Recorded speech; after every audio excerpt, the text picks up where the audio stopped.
This is a story about a world obsessed with stuff. It's a story about a system in crisis. We're trashing the planet, we're trashing each other, and we're not even having fun.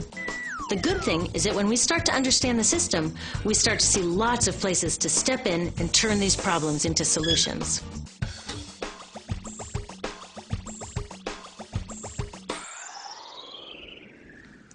Can I tell you, I love my Pantene Pro V. Of the dozen or so personal care products that I use every day, it's the one I can't live without. It says it gives my dull hair the ultimate cool shine. How does it do that? I was wondering that while I was lathering it in my hair one day, so I read the ingredients right here. Sodium lauryl sulfate, tetrasodium EDTA, methyl isothiazolinone. What is this stuff? I took this list to some scientists who know how to read it. Turns out my Pantene contains a chemical linked to cancer. And lots of other products in my bathroom, from sunscreen to lipstick and even baby shampoo, also contain chemicals linked to cancer or other problems like learning disabilities, asthma, and even damaged sperm. Like most parents, I try to keep my family safe. But now I find out my bathroom is a minefield of toxins? What are we supposed to do? To find out the answers, we have to go back to one of the key features of our materials economy: toxics in, toxics out. If, at the factory, you pour toxic chemicals into a product, like baby shampoo, you're going to wind up with toxic baby shampoo, and toxics in workers, communities, and, babies. So let's take a closer look at this toxic outrage where it seeps into our lives every day, in the bathroom. The average woman in the U.S. uses about 12 personal care products daily. The average man about 6. Each product containing a dozen or more chemicals.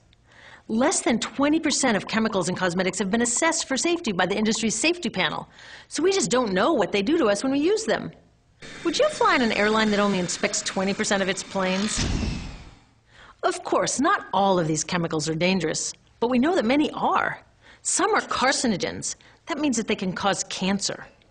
Others are neurotoxins and reproductive toxins, proven to mess up brain development and reproduction in animals. Wait a minute, we're animals too. It's like a giant experiment. We're using all these mystery chemicals and just waiting to see what happens. One thing we do know is that they're getting inside us. I had my body's toxicity levels tested, and I'm loaded with things like mercury, flame retardants, triclosan, and lead. We all are. Even babies are being born pre-polluted. Now, I know we can't live in a lead-free world, but do we have to put lead in our lipstick? I don't know. Maybe it's my fault. Maybe I just bought the wrong thing. At the store, the choices seem endless. I can get lipstick in 49 shades, or shampoo for hair that's too dry, oily, fine, limp, or frizzy. But what about the choices that really matter? Like the choice to buy products that are safe? It turns out the important decisions don't happen when I choose to take a product off the shelf. They happen when companies and governments decide what products should go on the shelves. So who are these companies? This is Procter & Gamble. They're the ones offering me Herbal Essences, the #2 shampoo in the country. It contains toxic petrochemicals made from oil. Since when is oil an herb? On cosmetics labels, words like herbal, natural, even organic have no legal definition. That means that anybody can put anything in a bottle and call it natural, and they do. I mean, can you imagine a top seller called Petro Essences? Gross. What's even nastier are hair relaxers marketed to 5-year-olds and skin whitening creams. These are super toxic, both in their ingredients and in the message they send about what beauty is. Ooh, here's Estee Lauder offering me a chance to help find a cure for breast cancer. That's nice. But wait, they're also using chemicals linked to cancer. Don't you think the best way for Estee Lauder to fight cancer is to stop using those chemicals in the first place? So really, I get to choose between meaningless claims on a bottle. But these guys get the real choice about what goes into those bottles. And that happens back here, at the factories where they're formulated. Why do the makers of these products use all these toxics? Are they trying to poison us? No, they're just working from a 1950s mindset when people were totally swept up in better living through chemistry. In all that excitement, they forgot to worry about human health impacts. That was years ago, and they are still using these same old toxic chemicals. Today, big cosmetics companies say the doses of poison in their products are small enough to be harmless. Yeah, maybe if you use them once a year. I guess they never get out and see that their products are being used and combined with other products every day. A little toxic dose under your arms, a little more on your hair, on your lips. And workers in nail and hair salons get dosed all day long. So the industry is used to doing things this way, and they can, because even now that scientists have linked the chemicals they're using to all sorts of problems, there are no laws to get rid of them. You're thinking, really? Come on, nobody's making sure that the stuff we smear all over our bodies is safe? Nope. The FDA doesn't even assess the safety of personal care products or their ingredients. Since 1938, they've banned just 8 out of over 12,000 ingredients used in cosmetics.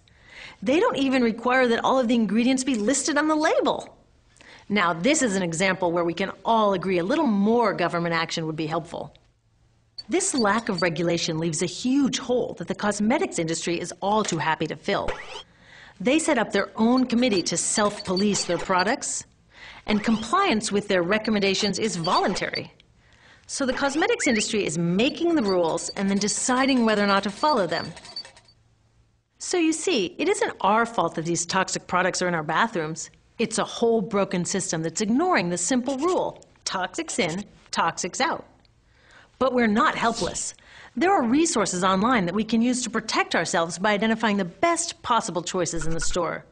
But the real action is with people working to change the system.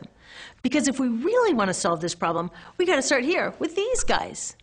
Women, parents, workers, people all over the country are demanding that Congress pass a new law, giving FDA the power to make sure that our personal care products are safe. We need common sense laws based on the precautionary principle. That means that when you're dealing with hazardous chemicals, just err on the side of caution. Let's not debate how much lead should be allowed in lipstick. Just get the toxic chemicals out of our products. Smarter laws would force companies to get past that old 50s mindset and figure out how to get us all clean and shiny without toxic chemicals. Can they? Totally. Many responsible cosmetics companies are already putting safer products on the market. Green chemists are developing substances that are designed to be safe and non-toxic in the first place. European governments have required the removal of many toxic chemicals, and companies have figured out how to comply.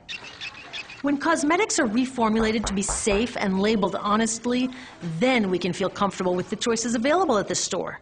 We can choose bouncy hair or full hair, shiny lipstick or matte. We can even choose to feel beautiful without using 20 products.